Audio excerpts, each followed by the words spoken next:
Shalom, shalom la famille, j'espère que vous allez bien. J'espère que vous allez bien. Aujourd'hui, j'aimerais juste partager, mais vite fait, un petit quelque chose. Un petit quelque chose. On connaît tous le fruit de l'esprit, hein, Galates 5, 22 hein, et 23. Ça dit que mais le fruit de l'esprit, c'est l'amour, la joie, la paix, la patience, la bonté, la bénignité, la fidélité, la douceur, la tempérance. La loi n'est pas contre ces choses. Je ne suis pas venu parler spécifiquement du fruit de l'esprit, mais j'aimerais juste apporter une toute petite exhortation. Vous savez, dans la vie de tous les jours, on a tendance à, comment dire ça, à rendre responsables les autres pour notre réaction, pour nos tempêtes émotionnelles, pour ce qui se passe en nous. On a tendance à rendre toujours celui qui est en face de nous responsable.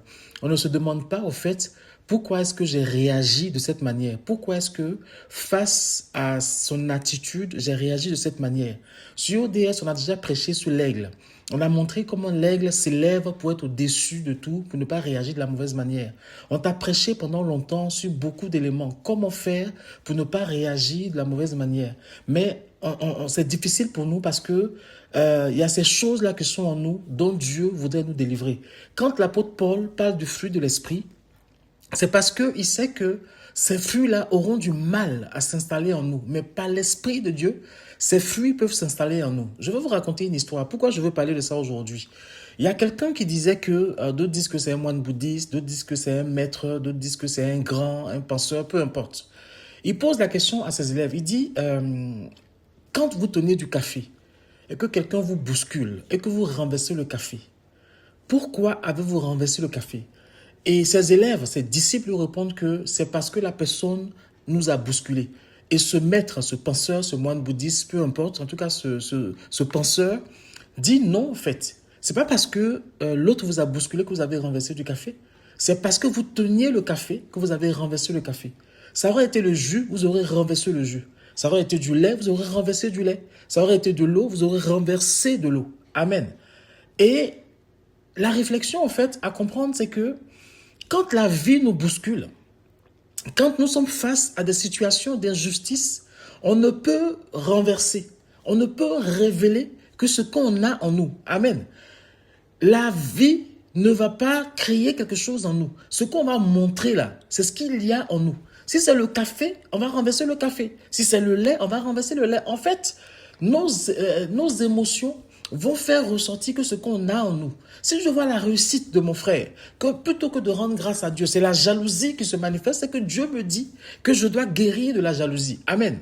Si je vois la réussite de quelqu'un et que ce qui monte en moi, c'est une imprécation pour que lui aussi, il passe de la réussite à l'échec, c'est que j'ai un problème à accepter la réussite des autres. Amen. Si la vie me bouscule et que c'est la haine, c'est la rancœur, c'est la méchanceté, c'est les choses comme ça qui sortent de moi, c'est que ce sont ces choses-là dont je dois guérir. La difficulté de la vie, la confrontation de la vie va révéler en nous ce qu'il y a de caché et c'est ça qu'on va manifester. Et c'est ce qui se passe aussi dans notre couple. Quand on est marié, les réactions de nos chéris, les réactions de nos maris, de nos femmes vont faire ressortir en nous ce dont on n'est pas encore guéri, ce qu'on n'a pas encore laissé à Dieu. Amen. C'est pour cela que Jésus dit en Galates 5, 22, 23, au travers de l'apôtre Paul, de manifester le fruit de l'esprit. Parce que si ce sont ces fruits de l'esprit qui sont en nous, quel que soit la situation, quels que soient les comportements de la vie, ce sont ces choses-là que nous allons manifester. Amen. Ce sont ces choses-là que nous allons manifester. Quand quelqu'un va manifester contre nous la haine, ce n'est pas la haine qu'on va renverser sur nous, mais c'est l'amour qu'on va renverser sur nous. Parce qu'on tient dans notre verre l'amour. Amen. Quand quelqu'un va manifester en face de nous, comment je vais dire ça? Le harcèlement, ce n'est pas l'agressivité qu'on va renverser parce que c'est la tempérance, la maîtrise de soi qu'on tient dans notre verre, c'est ce qu'on va renverser. Chrétiens, arrêtons de rendre responsables les autres par rapport au comportement que nous avons. Tu n'es pas obligé de te fâcher quand tu es face à une situation qui peut te mettre en colère. Amen. Parce que tu as l'Esprit de Dieu en toi et c'est ce que l'Esprit de Dieu dégage en toi que tu dois manifester. Cette petite exhortation pour te dire que arrête un peu de rendre responsables les autres de tes propres réactions, de tes propres tempêtes émotionnelles, de ce que tu dégages quand les autres te bousculent. Le problème, ce n'est pas les autres. Les autres sont révélateurs de ce qui se passe en toi. Le comportement des autres est révélateur de ce que tu as en toi. Et quand ces choses se manifestent en toi, c'est que l'Esprit de Dieu est en train de te dire que tu as besoin de guérir de ces choses-là. Amen, amen. Je vois mon frère qui réussit. J'ai du mal à rendre gloire à Dieu. C'est la jalousie qui sort. C'est que je dois guérir de la jalousie. Amen. Je vois ma soeur qui se marie. J'ai du mal à me réjouir. Et ce qui sort en moi, c'est que son mariage n'aboutit pas, c'est que j'ai un problème de jalousie qui devient pathologique, j'ai besoin que Dieu me guérisse. L'exhortation, c'est que quand tu te lèves le matin, ce que tu tiens en main, c'est ce que tu vas renverser sur toi si quelqu'un te bouscule. Amen. Si tu te lèves le matin et que tu as confié ta journée à Dieu, que c'est l'amour de Dieu, c'est le fruit de l'esprit que Dieu manifeste au travers de toi, que tu tiens dans ton verre, quel que soit celui qui va te bousculer dans la journée, c'est ce que tu vas renverser. Bien-aimé, tu n'es pas obligé de te fâcher, tu n'es pas obligé de te mettre en colère, tu n'es pas obligé de crier, tu n'es pas obligé de te vexer, tu n'es pas obligé de manifester ces choses-là quand les gens devant toi te bousculent. Tu peux dégager juste l'amour. Tu es humain, c'est vrai. Tu ne seras pas content. Mais la réaction que tu auras dépendra de ce que tu tiens dans ton verre. Alléluia.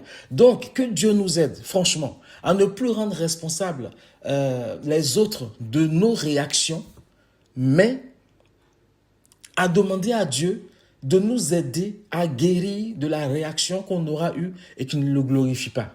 Amen, amen. C'est vrai que si on ne t'a pas bousculé, tu ne renverseras pas ce que tu as dans ton verre. Amen. Donc, tiens quelque chose qui glorifie Dieu. Comme ça, si on te bouscule, cette chose-là va se renverser, mais ça ne va pas te salir. Et l'autre va comprendre quand même qu'il t'a renversé quelque chose et il va te présenter ses excuses. Parce que la réaction que tu as quand quelqu'un te charrie, quand quelqu'un te fait mal, cette réaction peut pousser la personne qui est devant toi à être gagnée à Christ ou à fuir Christ. Tu restes un disciple de Jésus, tu restes un enfant de Dieu, tu restes un fils, une fille de Dieu et ta réaction peut perdre quelqu'un ou peut gagner quelqu'un. L'injustice que tu penses subir, laisse Dieu réagir à ta place. Toi, manifeste la justice et manifeste l'amour. Que Dieu te bénisse. Et c'était juste cette petite exhortation que j'ai voulu partager. J'espère que ça va toucher ton cœur et que ça va réveiller quelque chose en toi. Ce que tu manifestes face à l'adversité et qui est contre ce que Dieu te demande, c'est que c'est des choses dont tu dois guérir et Dieu est prêt à te guérir au nom de Jésus. Shalom, shalom.